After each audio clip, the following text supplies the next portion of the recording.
What's good, fellas? What's good, fellas? This is a great situation that's going on right now.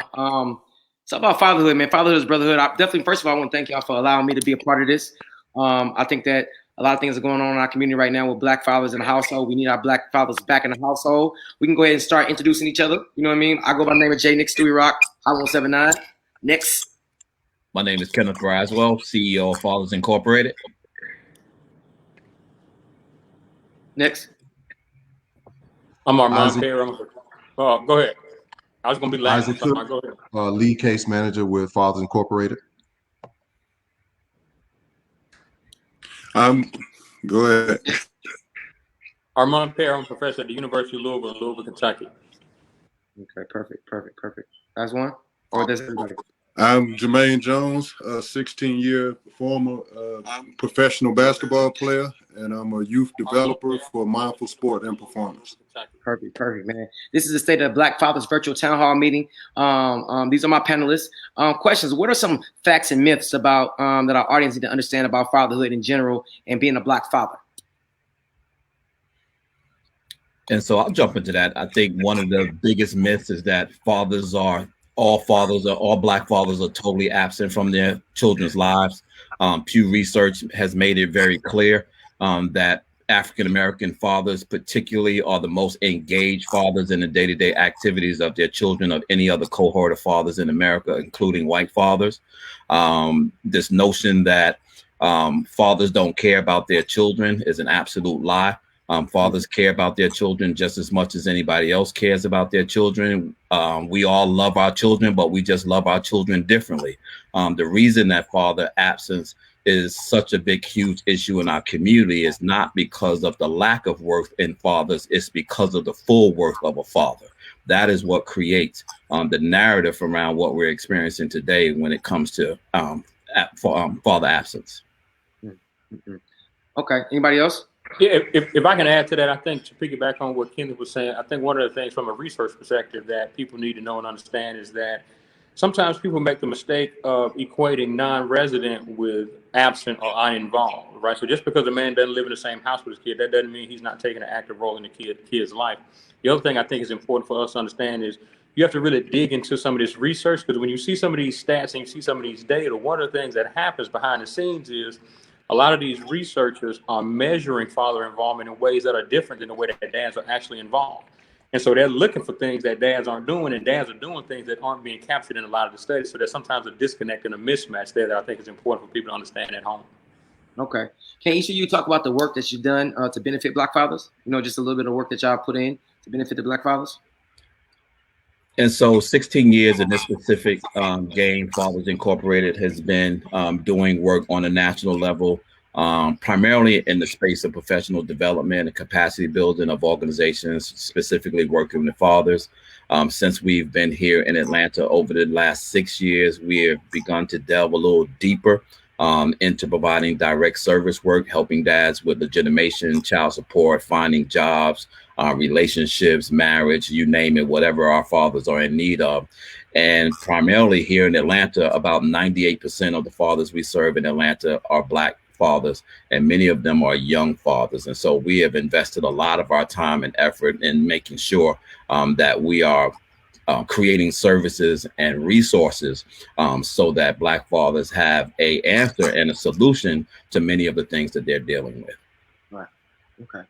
So give me this, answer this one. Historically, why have we seen so many resources for moms and so less resources, so few resources for dads? Like moms always have resources to be able to make sure that they in the kids' lives and everything kind of gears towards them. But sometimes it kind of feels like that our back is always against the wall. Like why is that? Where are the resources for the fathers at? And do you feel like in the future that we'll have a lot more resources for black men to be able to see their kids and be in the kids' lives?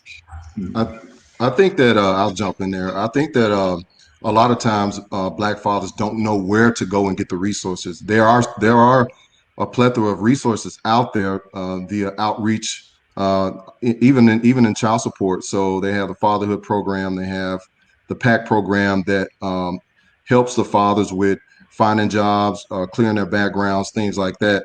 And so, that's essentially where I come in at, is to be able to educate the father on the process of legitimation, what that process looks like, how long it will take, when will I get before the judge, how to establish paternity, and so on and so forth. So those resources are out there. I think we just got to be a little bit more visible so those guys can see it.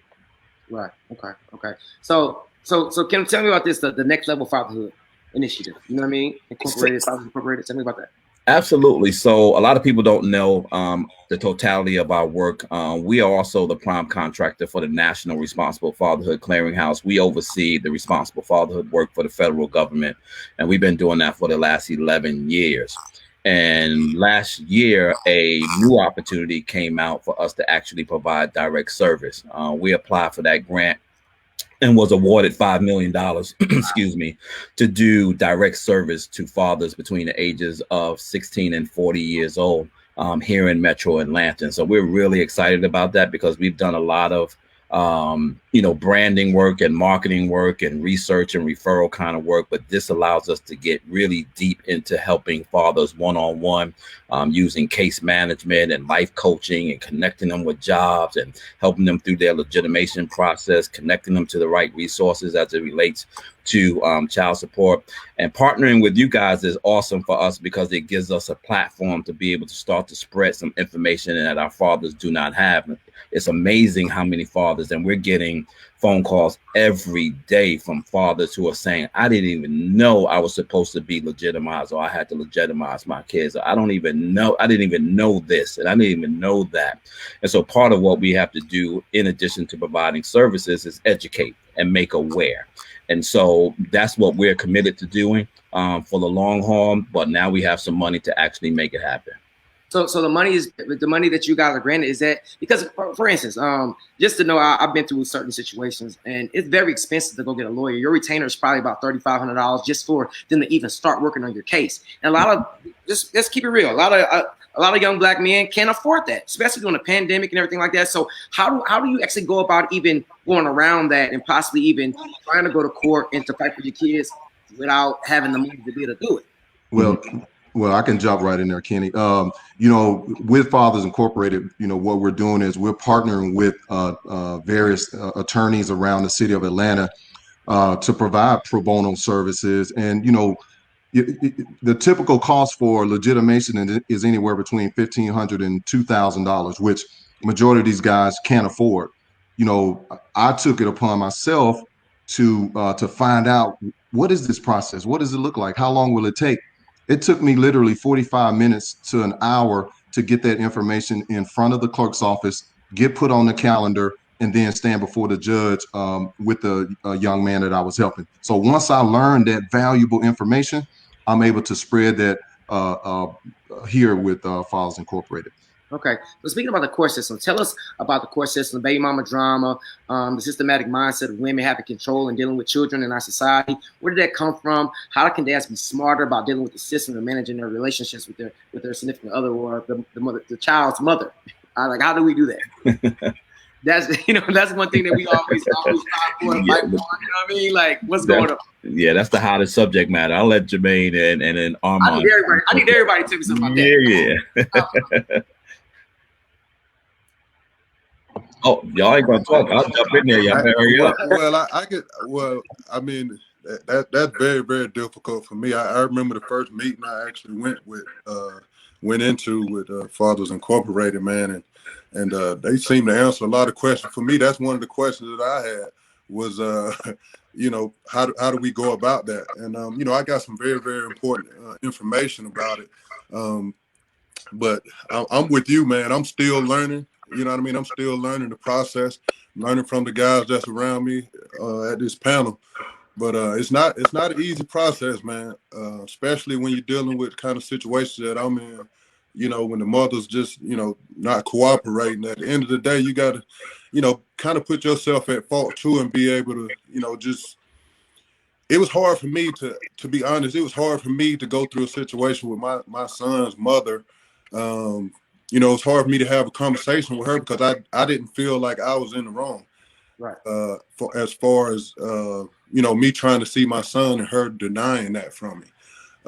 I didn't feel like I was wrong in any way. But, you'll never get anything done if you don't find some way that you could say you was at fault, and that's the only way that you could start to even think about having a conversation and not getting into an argument with the other person.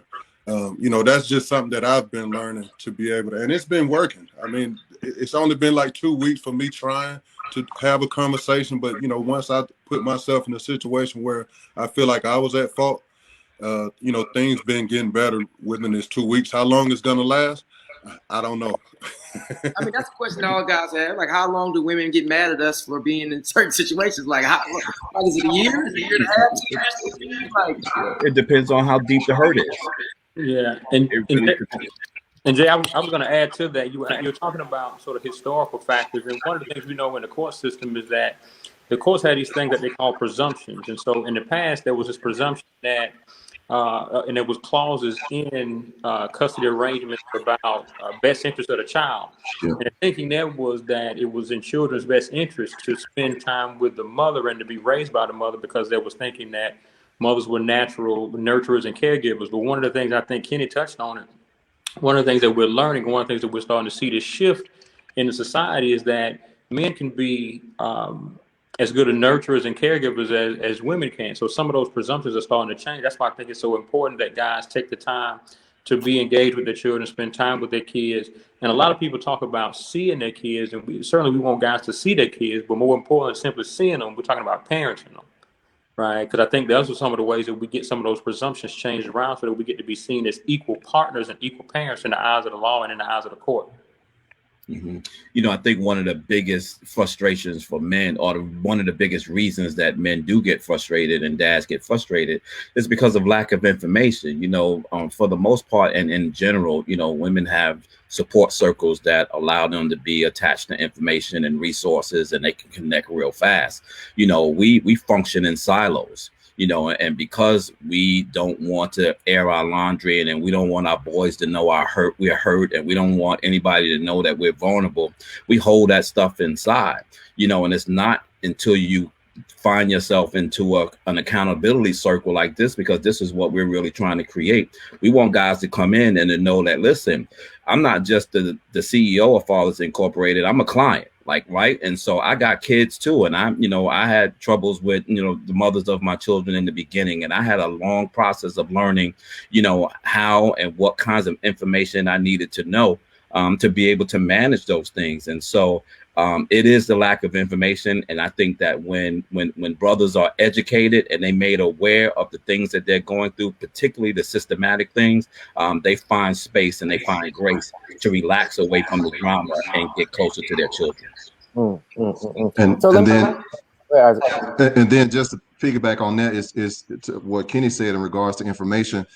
Just like House Bill 96 is, they're in session right now with changing some of the laws on that, which is OCGA, Official Code of Georgia 19-9-3. Well, a lot of people aren't going to go and dig for that information, so it's up to the advocates and the people that's advocating for the dads to go and get that information and to use platforms like this to change that information, because it's just like Dr. Alman just talked about. They're replacing the information where it says there is no prima facie right to custody of a child in the father or mother, which means that there's no presumption. So now they're replacing that language with that particular language. There shall be a presumption of rebutable by clear, and so a lot of that language, guys will be like, man, what is that? I don't understand that stuff. And so it gets intimidating. So let me ask you a question. Like, okay, so explain legitimation. We had a question. Somebody was like, well, does legitimating your children give you equal rights? Does it give you a better chance of getting equal rights? Yes. So legitimation. So in 2016, July 2016, legislation changed the law to where they don't respond to a paternity acknowledgement, which means that you could sign the birth certificate at the hospital and you could sign an acknowledgement. So now you have to petition the court. What does that mean, Isaac? Well, I have to go and print out documentation, fill it all out, send it to the clerks of courts, get on a calendar, and get before the judge. So then the judge will determine if I'm the father or not, because through paternity, how much time do I get? And so then there are legal ramifications for that mother not complying to that order that the judge puts in place. So basically, legitimation means that I have rights to heirship. So if I die and if my child is not legitimated, then that child don't have any rights to anything that I have, and vice versa. The interesting thing, Jay, is I believe, and I'm still researching this, but to date, the state of Georgia is the only state that has that mechanism in place. That kind of double mechanism where you have to do acknowledgement of paternity, and then the state actually has to legitimize you. Now, it's good for people, for guys to know that that particular law is only for couples that are unmarried at the birth of their child. So it looks like this, right? So if you are dating someone who happened to be married before you that started dating, but she hasn't gotten a divorce from her husband, if you have a child while she's still married to that gentleman, by law, that child is his. Wow. Right.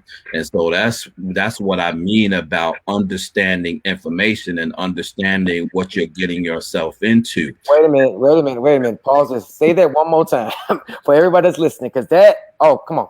Let me hear it. So when a mother has a child, if she's married, like Dr. Perry said, the presumption is that child is the husband's, right? Is the husband's. And so if they were separated or getting a divorce, but had not gotten that divorce yet, and she has a child by another man, that man is thinking it's his. No, it's not. By law, it's her husband's child.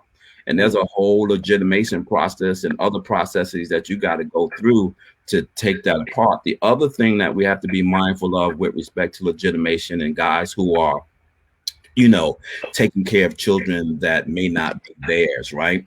And so the other presumption is that, if you are taking care of a child for 5 years, 10 years, whatever the amount is, and you break up and you're going to court and somehow or another you find out that you're not the father, the courts don't care about that, because what they say is that this child only knows you as the father.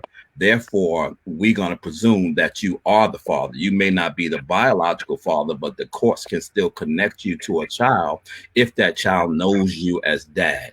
And so you have to really be mindful of the laws and stuff before you start going, hey, listen, what we try to do with guys is say, listen, if you don't pay attention to anything else, once you come into our ecosystem, be mindful of who you with and who you sleeping with and who you having children with. That's the best way to get beyond this stuff. But what happens is we jump into relationships and we have children and we don't think about that stuff.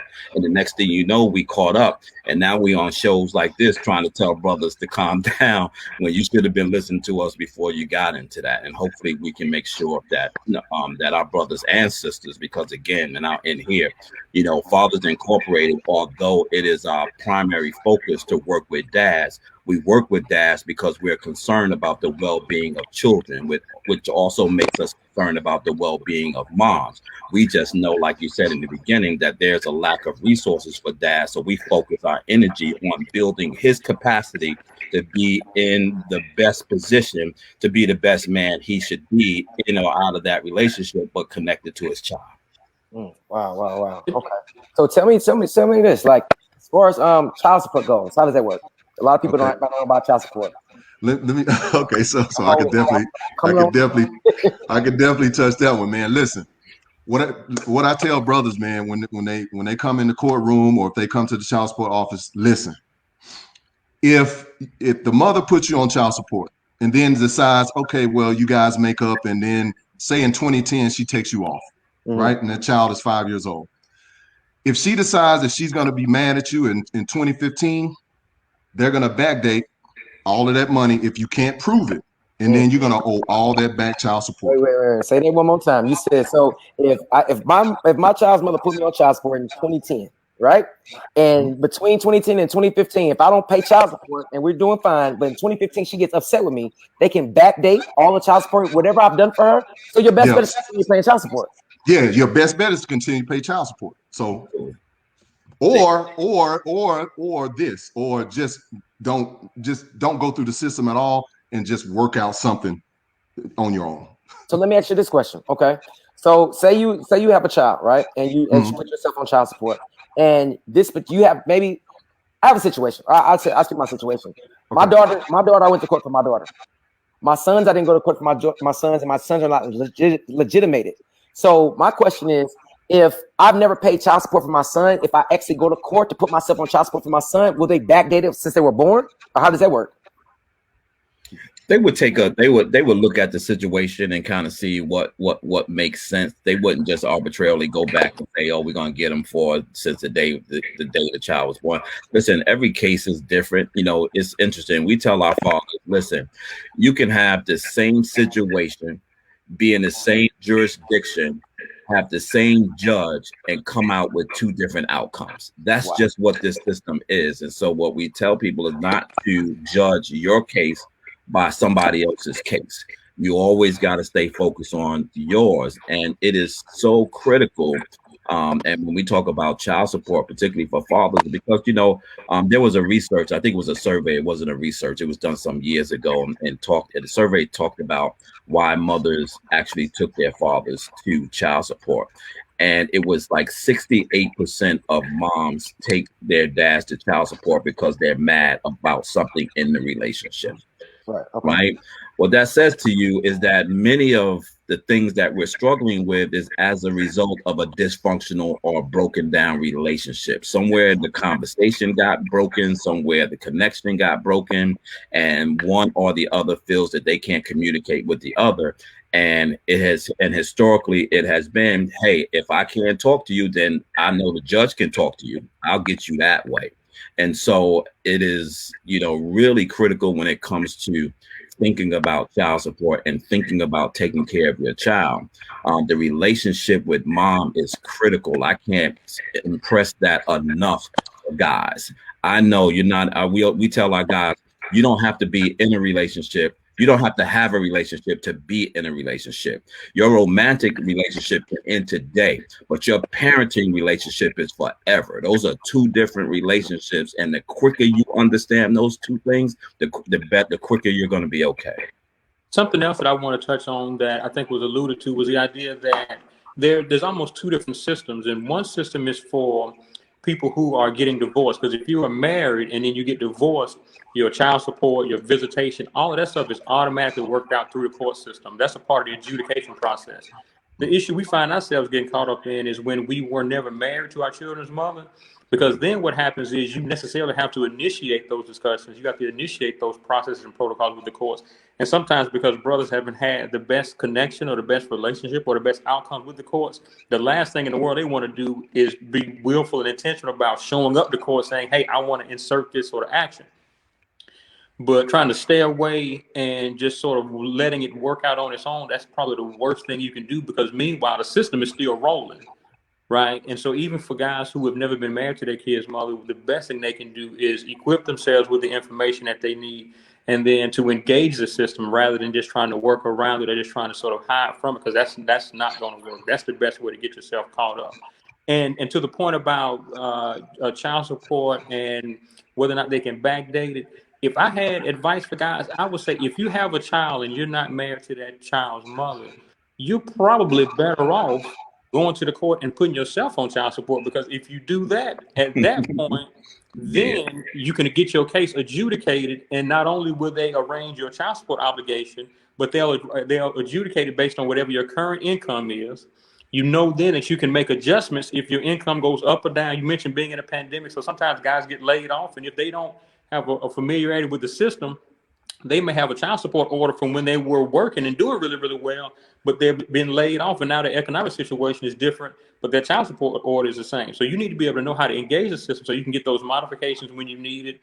And the other thing is, because someone mentioned in the chat about their rights, again, that only happens when you engage the system, right? And so if you engage the system, not only is your child support adjudicated, but also your legal authority as a parent. That's what the legitimation process is about. And if you don't engage the courts, you end up on the short end of the stick if you aren't married. Because again, if you're married and you get divorced, all of that happens automatically. But if you were never married, it won't happen. The other thing about one other thing too, we were talking about situations where folks may be together, and then there's a period of time where they aren't together, and whether or not the courts can go back and sort of do back child support, so on and so forth. If you're in that situation, again, my advice would be to put yourself on child support. But if you decide not to do that, you need to keep every single receipt. Yep. And when I say every single receipt, I mean every single receipt, because you don't have any way of guaranteeing what could happen in the future. And if you haven't guaranteed your rights by going through that court process, you don't want to leave it up to the discretion of the judge to say, well, we do want to count this or we don't want to count that, because you can find yourself out of thousands of dollars. Well, let me speak on that for a minute too, man, because this is some great information, and it's crazy how I had to learn to get information after going through it. You know, because I went through a situation where I was incarcerated for 18 months for a kid that's not mine, and then I have a son that's 8. What? So I have a son. I mean, I have a son that's 18 years old now, and you know, they was charging me. I left the NBA in 2007, and they was charging me for the, you know, like I was still in the league all the way up to date. I went to go get a modification, and the modification was still at $2,000, even though the circumstance has changed so much. And the reason that they gave for that is the potential earning that I had. They told me I had potential to be able to earn that much money. And I had to learn, you know, through going through all the stuff that I went through. You know, you start learning things more, you start picking up more books, and you try to learn how to, you know, navigate things yourself. And I learned, you know, I got 2 kids in Philadelphia, and I actually went there because I didn't want to have to go through the same thing that I went through before. I hadn't played basketball in 6 years. I've been out of the NBA since 2007. I don't know where they think I'm getting this money from. So what I did, you know, for my 2 kids in Philadelphia, man, I went and put myself on child support. And I think that's the best way to go about it. And even the holding receipt thing, I don't know if that's going to work, because I was paying child support for $37.50 a month, and almost for like 3 years. And then the mother went to the mother went to court and said that I wasn't paying her, and they made me back pay all that money for 3 years. I had every receipt, all my bank statements, and they told me that it was a gift because I didn't pay it through the courts. So those receipts, I'm not sure if that 100% going to be helpful either. Best thing to do is to go and put yourself on child support. Yeah, that's the best thing to do. But you know, here, well, fortunately in the state of Georgia, if you have an account, Jay Nix, and you forward that money to the mother of your child through your bank account to her bank account, as long as it's not going to the child, if it goes, any money that goes to the child, the judge is going to consider that a gift. All right, so just be mindful of that in the state of Georgia. So, you know, we can talk offline. I can give you more information on that, and on our next call, hopefully we can dig deeper into that situation. I can explain a little bit more. Yeah, I'm an advocate for mediation too. I think that when, you know, get to mediation before relationship crash so bad that you can't even look at each other in the face. You know, you don't want to get to that point and try to negotiate with somebody. It just can't happen no matter what you're trying to negotiate. You know, my situation very quickly with my youngest daughter is her mother and I, you know, went to court the first time, and we had an epiphany at the same time. And she was the one who said to me that this ain't where we're supposed to be. We should not have government in the middle of taking care of our child. And so we made a conscious decision to go to mediation, and we created a parenting plan, a visitation plan, and a custody plan. And then we went back to the court together, submitted it into the court so that we would always have a base to fall back to if our relationship didn't pan out. Thank God, my child is now 21 years old. We never had to go back to court. And we just figured out how to co-parent our child together without having to court. I think that when we get to those spaces, those are the best things. So I am a huge advocate of life coaching and mediation when your relationships break up, before they get to the point that you can no longer look in the face of each other. So my question is, how do you go about doing that? Because and since we've been open and we've been real, even with my situation, I wasn't the best man, you know what I'm saying, to my child's mother. You know what I mean? I have my faults, but within time, you grow as a person, you change, your mindset change, what you're trying to decide to do with your life changes, how important your kids change. How do you get to a point where you even getting back to mediation? Because all the sorries and apologies, like I've been blocked from my baby mama phone for a whole year. We haven't texted literally in a whole year. My text message from her and us was last year, February 7th. So how do you get to that point to even change that situation? You know what I mean? Because it's like, how do you mend that? How do you start doing it as a black man? Because it takes a lot of humbleness. You definitely have to be humble, and you have to take the man route and take the high road, because sometimes you almost have to blame yourself to make the woman feel okay about the situation. How do you go about doing that? You mentioned the word humility, and that's an important word. In all of the research that I've done, one of the most key and critical factors in co-parenting relationship quality is just this idea of empathy, right? So time and time again, what I hear from the people that I work with, both mothers and fathers, mothers are saying, you know, my kid's father, he doesn't really understand what it's like to be me. I end up having to do this, that, and the other in terms of the nurturing, in terms of the caregiving, in terms of the sacrifice, in terms of the giving up my schedule to make sure that my kid is straight. And he doesn't understand because that's not his reality. And then I talk to dad, and dad is saying, she doesn't understand. She doesn't know what it's like to be me. I have to wait and negotiate to get access to my kid. I got to pay, and sometimes I can't see my kid. I have to pay, and I don't sometimes have a relationship with my kid. And so everybody's saying everybody else doesn't understand. So what I found is that the key to co-parenting relationship quality is empathy. To what extent are we in a position, willing and able to walk a mile in the other person's shoes? If we can do that, then we can better understand the situation. We can better empathize with them. We can then begin to extend those olive branches, right? And it's easier said than done, but if we have an understanding about what the other person is dealing with and going through, we're at least in a position to begin to extend that olive branch. And that can be the beginning of a conversation that leads to a smoother, more respectable and amicable relationship. Because I think, as Kenny said, we have to be able to separate and untangle the romantic relationship from the co-parenting relationship, because a romantic relationship may or may not ever come back. But you're tied to that person forever because you're going to always have that kid. That kid is walking around with 23 of your chromosomes. You'll never be able to dismiss yourself or step away from that responsibility. Fatherhood is a unique and irreplaceable role. So if we aren't doing it, we can't guarantee that anybody else is doing it. Perfect.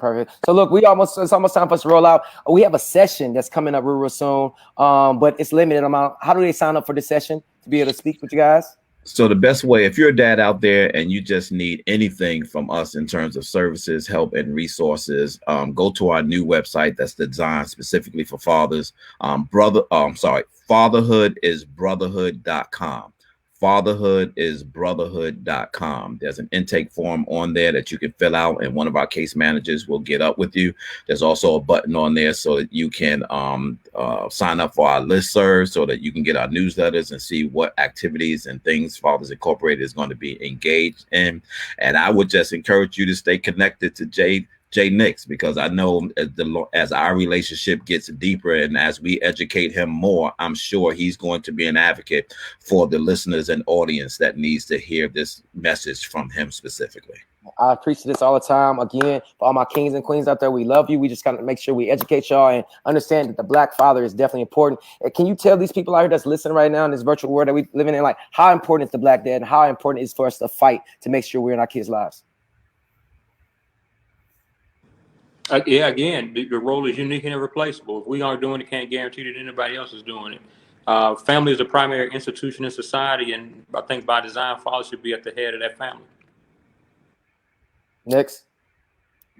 Yeah, we love our children. I mean, we're critical in the lives of our children. Our children have a right to access to both parents, and parents shouldn't be in the primary role of disconnecting that connection. And so, we need to get over ourselves and again, separate the difference between that romantic relationship and the relationship that you have as parents to your children. That's going to work best at the end of the day for our children. Perfect. Isaac, you got something? Man, I just want to say, thanks for this platform. I'm gonna be out here advocating for our dads, man, because we are very vital and unique, like Dr. Armand said, to our community. And we just got to take our rightful spaces back in our community. Mr. Jones? Well, I just like to say, man, we are kings. Our role is to lead, and even the mothers, the children, everybody looking for us to lead. So we got to be able to take our crown back, throw our egos aside as black men, because that's a big issue when it comes to us. Throw our egos to the side and let's work on what's important, and that's being in our kids' lives.